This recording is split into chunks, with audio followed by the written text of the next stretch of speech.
I want to start today by setting a scene, not a movie scene. I mean, a very specific Tuesday in your actual life. Okay. You've had a day, not a catastrophic day, but a heavy one. Your boss was vague, kind of irritating. You spilled coffee on your shirt. The news is terrible. And you just feel this density. Yeah, that weight. A weight is sitting right in the center of your chest. You're just off kilter. The kind of day where you feel like you're wearing a lead vest. Right. And you go home, you see your partner, and somewhere in the back of your mind, I mean, you don't even say it out loud, maybe you don't even consciously think it, there's this quiet background hope that if you can just get physically close, if you could be intimate, that lead vest is going to dissolve. It's the hope for a reset button, a quick fix. Exactly. You're not thinking, I demand orgasmic bliss to cure my depression. It's quieter. It's a hope that sex will act as a solvent, that it'll just wash the day away. But then you do it. The act happens. It's over. And you're lying there, staring at the ceiling, and you realize, with this sinking, hollow feeling, the weather hasn't changed. The lead vest is still there. And that moment, that specific silent realization, that is what we are unpacking today. We're doing a deep dive into a really striking essay by the writer and philosopher Pedro Malha. And the title is Sex That Did Not Make Things Better. It is. Which, I have to say, is a fantastic title. It sounds like a Fall Out Boy song, but, sadder. It does, doesn't it? But I want to be really clear up front about what we're doing here, because a title like that, it might give people the wrong idea. For sure. This isn't a relationship advice column. We are not going to talk about communication strategies or how to, spice things up. And we're definitely not talking about trauma or non-consensual situations or bad sex in that traditional sense. No. We're looking at a philosophical problem. We're looking at that moment when intimacy fails to be useful. When we try to use sex as a tool to fix our internal confusion, and the tool simply doesn't work. Malha calls this the background hope. And I found myself really wrestling with this part of the essay, because on one hand, it sounds almost childish, right? I see what you mean. Like, are we really that naive? Do we actually walk around thinking, if I have sex, my existential dread will vanish? I don't think it's naive. I think it's instinctual. Malha describes it less as a conscious thought and more as a leaning. A leaning. It's a physical leaning toward the idea that closeness should count for something. I mean, think about it. When you were a kid and you got hurt, what did you want? A hug. You wanted a hug. You wanted physical contact. We are sort of wired to believe that being held makes the hurting stop. So as adults, when we feel that internal heaviness, that interior weight, as he calls it, we instinctively reach for the most intense form of being held we have. So we're basically treating our partners like human ibuprofen. In a way, yeah. Malha uses the term softening agent. We allow sex to borrow the language of closeness to imply it will do something utilitarian. We think, I am tense, this will make me slack. I am lonely, this will make me connected. I am heavy, this will make me light. Softening agent. It sounds like laundry detergent, but I get it. It's this belief that the physical act has some kind of chemical property that neutralizes emotional pain. Precisely. And Malha makes a point that I think is crucial for anyone listening who might be thinking, well, I don't do that. I'm smart about relationships. Right. He says this isn't a rookie mistake. Clear-eyed, experienced, cautious people do this just as much as teenagers. It's a deeply human belief that being wanted has a function. And that's the trap, isn't it? The belief that it has a function. Because then we get to the part of the essay that actually made me squirm a little bit. The after. The aftermath. Malha describes the moments immediately following this kind of encounter. And again, it's not dramatic. Nobody is crying. Nobody is storming out of the room. He says there is no shock or horror, just a subtle noticing. And this brings us to one of the most interesting concepts in the piece, the joining. The joining. Yeah, when I first read that, I thought it meant, the joining of two bodies, like, obviously. But he means something else entirely. He means the joining of the experience to the heaviness. See, the expectation was subtraction. You have the heavy day, you add sex, and you expect the heavy day to disappear. Right. Heavy day minus heavy day equals relaxed evening. Simple math. But Mila says that's not the math. The math is heavy day plus sex equals heavy day and sex. Oh. The heaviness didn't leave. The sex just joined it in the room. That is such a claustrophobic image.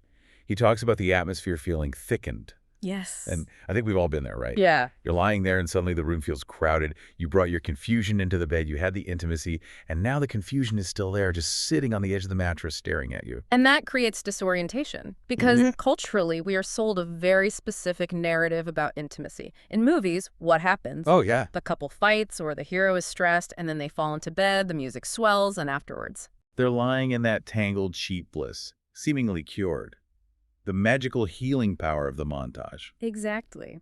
We are conditioned to believe that sex is adjacent to healing.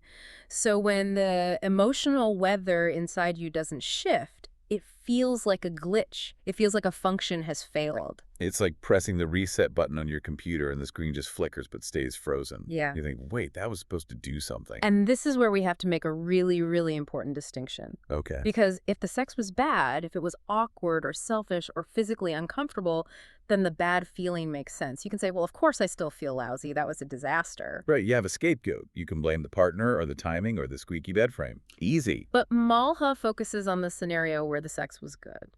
This is the part that twists your brain. He writes that the sex might have been kind. It might have been mutual, tender, and genuinely enjoyable. Which seems impossible.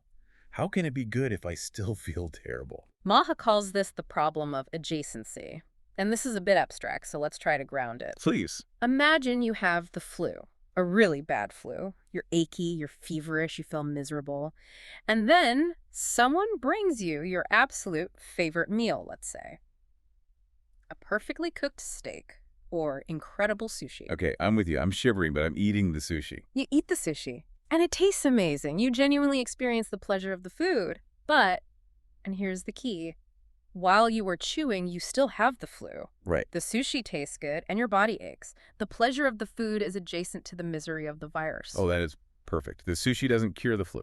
It doesn't, and that is what Malha is getting at. You can have a moment of genuine sexual pleasure, connection, and tenderness, but it is sitting right next to your existential loneliness or your stress.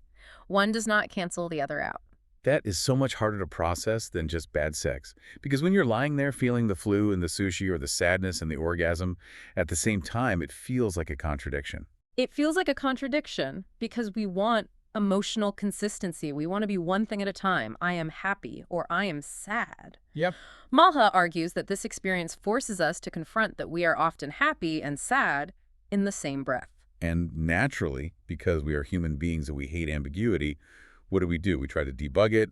We start running diagnostics. The search for logic. We immediately start asking, was the timing wrong? Is my partner incapable of reaching me? Is our relationship dying? Error 404, relief not found.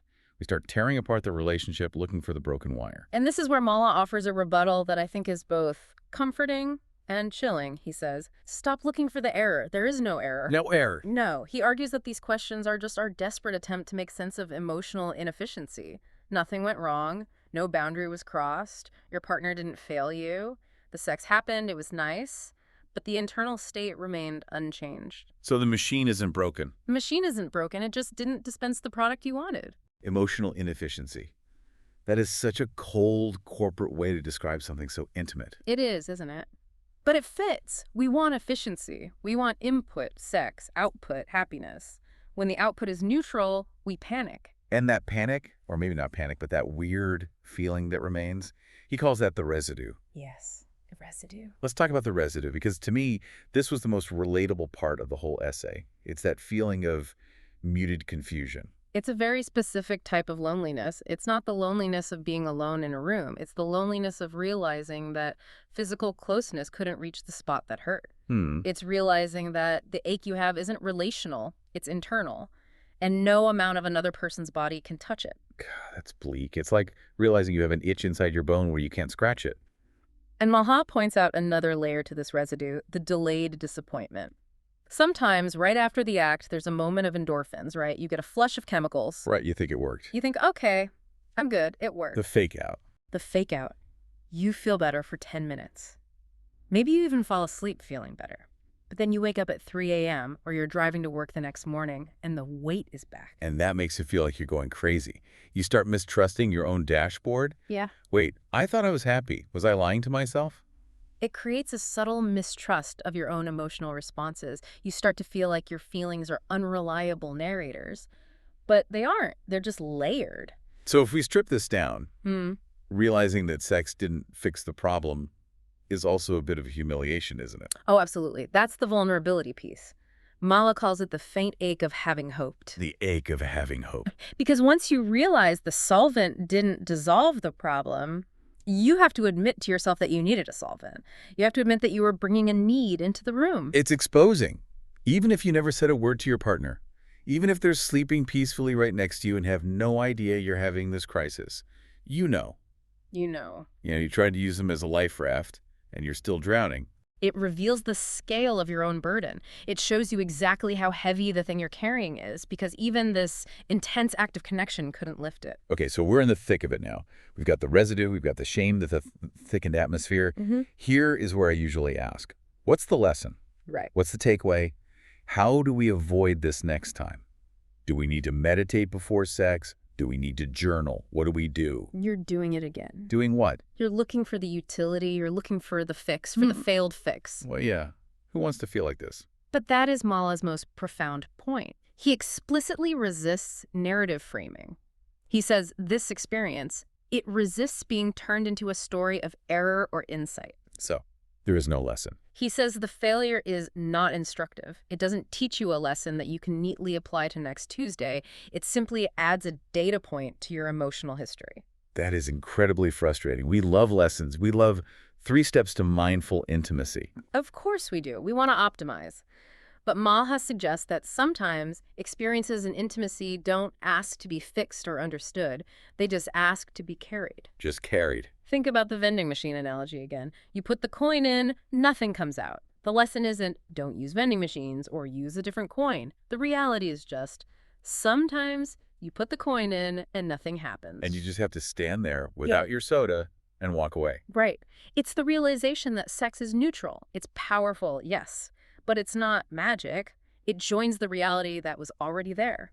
It doesn't replace it. It seems like he's asking us to sit with a lot of discomfort, to sit with the idea that we can be close to someone and still be entirely alone in our own heads. It's an aspect of intimacy that resists usefulness. And I think that phrase resisting usefulness is the key to making peace with this. How so? Because if we stop demanding that intimacy be useful, if we stop demanding that it heal us or fix us or soften us, then when it doesn't do those things, it's not a failure. It's just what it is. It takes the pressure off. Immensely. It allows the sex to just be sex.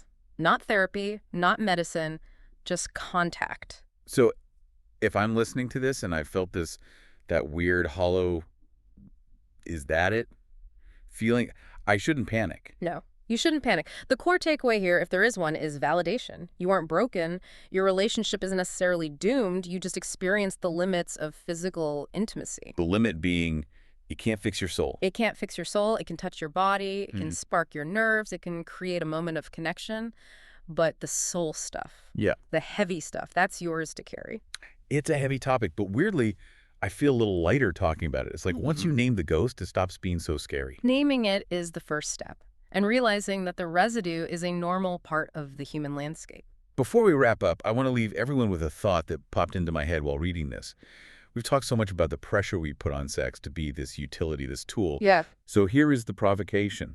If we actually manage to strip that away, if we truly 100% stopped expecting intimacy to be healing or a softening agent, how would that change the act itself? That's the million-dollar question. Would we feel less lonely because we aren't waiting for a magic trick that never comes? Or would we simply be more keenly aware of our own separate burdens?